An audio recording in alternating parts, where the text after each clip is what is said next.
अगर आप भी केवीएस एनवीएस जॉइंट नोटिस 2026 के इंटरव्यू की तैयारी कर रहे हो और पाना चाहते हो वो 15% नंबर, जिसके बाद आपका केवीएस या एनवीएस में सिलेक्शन हो जाए, तो आज की वीडियो आपके लिए है।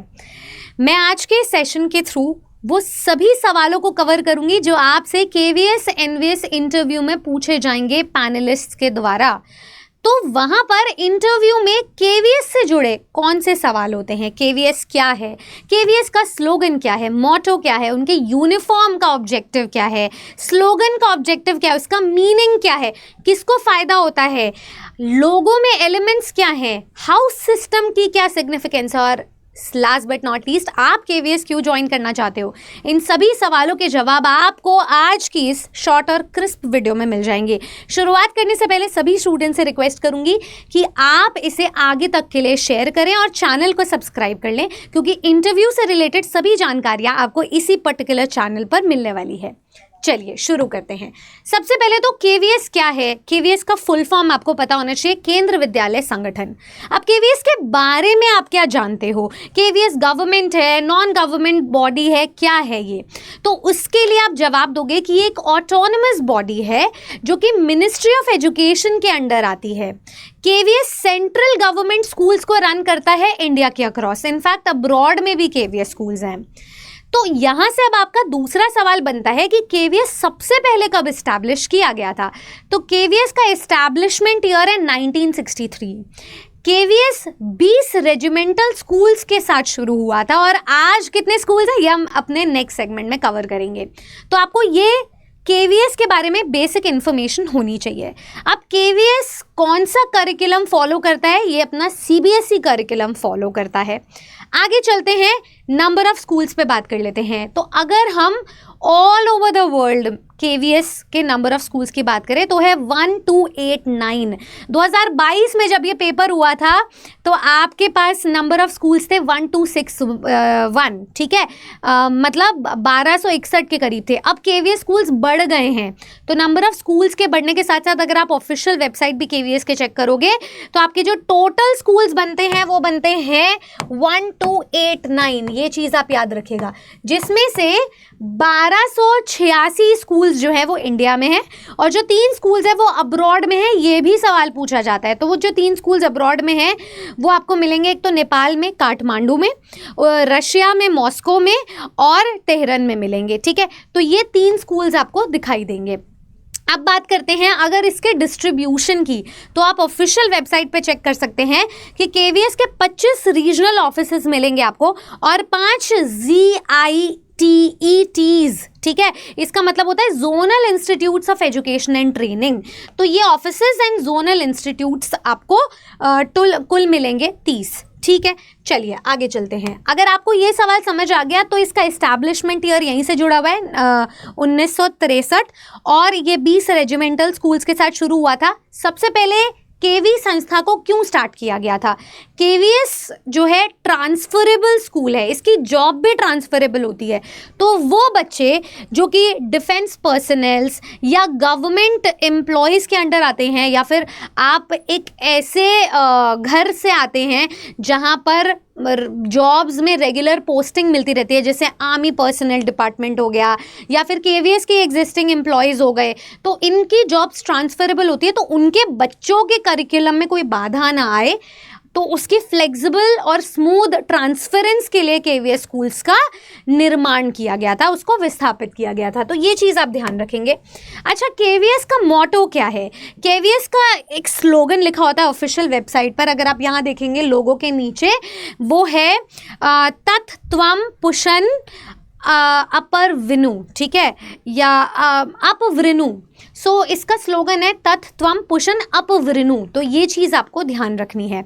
तो इसका मतलब बेसिकली क्या होता है, ये भी आपसे नेक्स्ट सवाल पूछा जा सकता है कि सिग्निफिकेंस क्या है, कि ओ सन, हम यहाँ पर सूर्य देव से प्रार्थना कर रहे हैं कि आप उस वेल को, जो भी कवर्ड चीज़ है, उसे हटाओ और ट्रूथ को रिवील करो। तो ऐसा एक और इसका एक्सपेंशन दिया होता है कि जो सीकर है, the seeker must know the truth, या the seeker must seek the truth. जो अगर आप कुछ जानना चाहते हो एजुकेशन के थ्रू, तो सच्चाई आपके सामने आनी चाहिए। ये है इसका संस्कृत मोटो का या लोगो का सिग्निफिकेंस। ठीक है, चलो ये स्लोगन अगर आपको समझ में आ गया है तो अब इसकी एम की बात कर लेते हैं कि केवीएस का जब निर्माण किया गया तो उसके पीछे विजन क्या था डायरेक्टर्स का, इस संस्था का। सबसे पहले तो एजुकेशन में एक्सेलेंस होनी चाहिए। आपको थ्रू आउट द वर्ल्ड या फिर थ्रू आउट द कंट्री जहाँ पर भी केवीएस स्कूल्स मिलेंगे वहाँ पर यूनिफॉर्म एजुकेशन और क्वालिटी टीचिंग मिलती है। एडमिशन्स के लाले पड़ जाते हैं, इतनी ज़्यादा भीड़, इतने ज़्यादा कॉन्टैक्ट्स और इतनी ज़्यादा हाई रेप्यूटेशन है केवीएस की उस वजह से। अगर हम बात करें कि नेशनल इंटीग्रेशन, तो इसका भी बहुत बड़ा प्रभाव है। आप उन बच्चों को एजुकेट कर रहे हो जो आगे जाकर देश को कंट्रीब्यूट करें, जिनके पेरेंट्स ऑलरेडी देश की सर्विंग एंटिटीज़ में से हैं। तो आप ये मान लो कि ये यूनिटी को फॉस्टर करता है, क्योंकि यहाँ पर मल्टीलिंगुअल करिकुलम को यूज़ किया जाता है। बच्चे अपने मल्टीपल लैंग्वेजेस में अपनी किसी भी डिसिप्लिन को सीखते हैं। यूनिटी फॉस्टर की जाती है क्योंकि डाइवर्स बैकग्राउंड से आपको बच्चे दिखाई देंगे, टीचर्स दिखाई देंगे, और करिकुलम सभी लोग, सारे स्टूडेंट्स, सारे टीचर्स, पूरा डिपार्टमेंट, पूरी ऑर्गेनाइजेशन शेयर करती है। तो वो करिकुलम में आपको नेशनल इंटीग्रेशन दिखाई देगा। तो ये इसका पॉजिटिव बात है। ये वो पॉजिटिव पॉइंट्स हैं जो एक इंटरव्यूई पूछना चाहता है। ठीक है, इंटरव्यूअर पूछना चाहता है। अब बात आ जाती है कि केवीएस संस्था के बेनिफिशरीज कौन है। सबसे पहले तो सेंट्रल गवर्नमेंट एम्प्लॉयज़ जिनकी ट्रांसफरेबल जॉब्स होती हैं, या कोई भी ऐसा डिपार्टमेंट जहाँ ट्रांसफरेबल जॉब्स होती है, या डिफेंस पर्सनल। तो इन सबको फ़ायदा होता है केवीएस स्कूल्स में एडमिशन करवाने का। नेक्स्ट बात कर लेते हैं कि ऑब्जेक्टिव्स क्या हैं केवीएस के।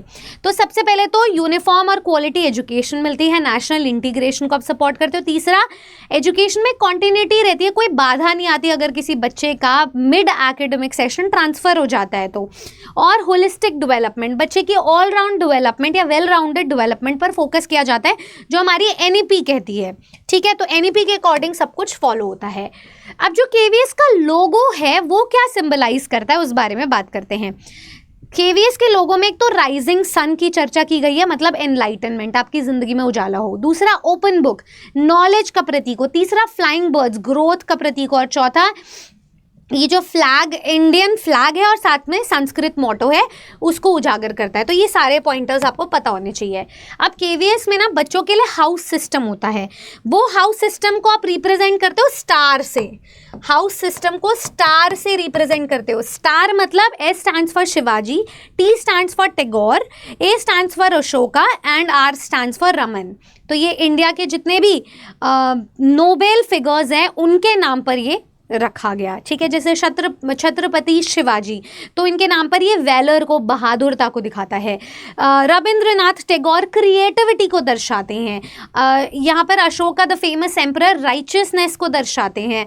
और सीवी रमन जो है साइंटिफिक टेम्पर को समझाते हैं। तो ये इन सब के प्रतीक हैं। हाउसेस यहाँ पर टीम वर्क को प्रमोट करते हैं कि सारे हाउसेस मिलकर के काम करें। लीडरशिप को प्रमोट करते हैं और कल्चरल अवेयरनेस को प्रमोट करते हैं, जिसमें बहुत सारी को करिकुलर एक्टिविटीज़ होती है। कॉम्पिटिशन्स में पार्टिसिपेट करना होता है, तो हर बच्चे को मौका मिलता है। बात कर लेते हैं स्कूल के यूनिफॉर्म की। तो हाउसेस की यूनिफॉर्म होती है और साथ में स्कूल की रेगुलर यूनिफॉर्म होती है। इसके बारे में आप थोड़ा बहुत देख सकते हो। आपको ये पूरा डिटेल पीडीएफ मिल जाएगा मेरे टेलीग्राम ग्रुप में। टेलीग्राम ग्रुप का लिंक मैं अटैच करवा दूंगी डिस्क्रिप्शन बॉक्स में।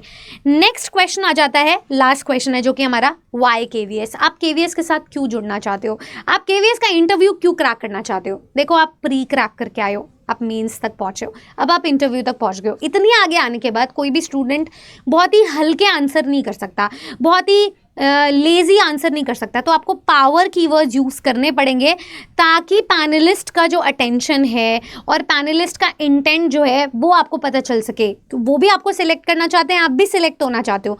यहाँ पर आपको कुछ स्ट्रॉन्ग वर्ड्स को यूज़ करना पड़ेगा।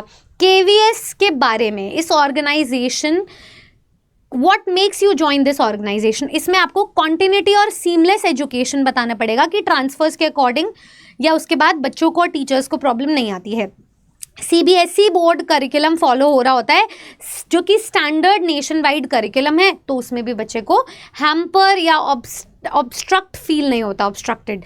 तीसरा पार्ट है नेशनल इंटीग्रेशन। देश को सर्व करने का मौका मिल रहा है, तो देश की यूनिटी में आपको पार्टिसिपेट करने का मौका मिल रहा है। इससे बेहतरीन कोई चीज़ नहीं हो सकती है। इन सब फैक्टर्स के अकॉर्डिंग आपको KVS ज्वाइन करना है। तो ये 3 पॉइंटर्स आप इंक्लूड कर सकते हो, इनको एक्सप्लेन कर सकते हो। मैं यहाँ पर सभी स्टूडेंट्स को बताना चाहूँगी कि ये तो मैंने अभी तक सिर्फ आपको KVS के बारे में बताया, क्योंकि ये जॉइंट नोटिस है तो उसी पैनल में आपका NVS का इंटरव्यू भी हो रहा होगा, आपसे NVS रिलेटेड सवाल भी पूछे जाएंगे और ये आपकी चॉइस नहीं होगी। तो यहाँ पर पार्ट 2 में मैं NVS क्या है के अराउंड पूरा वीडियो लेकर आऊँगी। तब तक के लिए आपको चैनल के साथ जुड़े रहना है। और साथ ही साथ में मैं आपको बता दूं कि इंटरव्यू की तैयारी के लिए सिर्फ KVS की नॉलेज ही काफ़ी नहीं होगी, आपकी सब्जेक्ट नॉलेज, आपकी टीचिंग मेथडोलॉजी, आपकी पर्सनैलिटी डेवलपमेंट, आपका इंट्रोडक्शन, आपका ड्रेस कोड, आपकी वर्बल नॉन वर्बल कम्युनिकेशन, ऐसे बहुत सारे फैक्टर्स हैं जो आपके 15% मार्क्स को सिक्योर करेंगे। उन्हीं मार्क्स को सिक्योर करने के लिए हम आपको अपने इंटरव्यू बैचेस प्रोवाइड करें ताकि सभी पैनलिस्ट्स अपने अपने डोमेन के एक्सपर्टीज से आपको मॉक इंटरव्यू तक लेकर जाएं, जहां से आपकी प्रैक्टिस हो इंटरव्यू देने की और आपके उस डर को खोलें जो कि आपको इंटरव्यू तक लेकर जाता है, एक आत्मविश्वास देता है और आपके सिलेक्शन को सुनिश्चित करता है। तो 85% तक की तैयारी तो आपकी हो चुकी है। अब 15% डेमो में और अपने सब्जेक्ट नॉलेज में, अपनी पर्सनालिटी में आपको कैसे लेकर आने हैं, उन सब के लिए आप अपनी तैयारी शुरू कर सकते हैं। तो जो भी स्टूडेंट्स इंटरव्यू के लिए बैचेस ढूंढ रहे हैं, मैं आपको बता दूं, लास्ट जब 2022-23 में KVS आया था तो KVS क्या है वाला वीडियो हमने किया था, स्टूडेंट्स को बहुत पसंद आया था, इसलिए मैंने ये वीडियो कवर किया है। आप ऐसे ही चैनल के साथ जुड़े रहें और हमारे अरर 24/7 एप्लीकेशन को विजिट कर सकते हैं। जैसे आप all courses government job exams में टीचिंग पे जाएंगे तो आपको यहाँ इंटरव्यू बैचेस तो मिल ही जाएंगे। मेरा स्टूडेंट्स को पर्सनल सुझाव रहता है टीचिंग का महापाक। टीचिंग के महापाक की मदद से आप सभी एग्जाम्स की तैयारी कर सकते हो, चाहे वो अगला साइकिल हो, चाहे ये वाला साइकिल हो, चाहे वाला कोई भी फ्यूचर एग्जाम हो। तो टीचिंग महापाक में आपको वन स्टॉप सोल्यूशन मिलता है सभी एग्जाम्स और उनके रिसोर्सेज का। आप फटाफट से इसमें एनरोल कर सकते हैं। कोई भी और परेशानी है तो आप सीधा नीचे दिए गए नंबर पे कॉल करें, हमारी टीम आपको इंटरव्यू बैचेस या महापाक तक पहुंचा देगी। डिस्काउंट के लिए कूपन कोड यूज करें Y449। लेकिन वीडियो एंड करते करते मैं आपसे ये पूछना चाहूंगी कि क्या और कोई क्वेरी है आपको KVS के अराउंड, मुझे कमेंट करके ज़रूर बताइएगा ताकि पार्ट 2 में मैं वो सारी क्वेरीज को कवर कर सकूं। Thank you so much everybody. जुड़े रहें टीचर्स अरर 24/7 के साथ। मैं मिलूंगी आपसे मॉक इंटरव्यूज़ में, इंटरव्यू के बैचेस में और साथ ही साथ में आपके सिलेक्शन को देखते हुए। Thank you.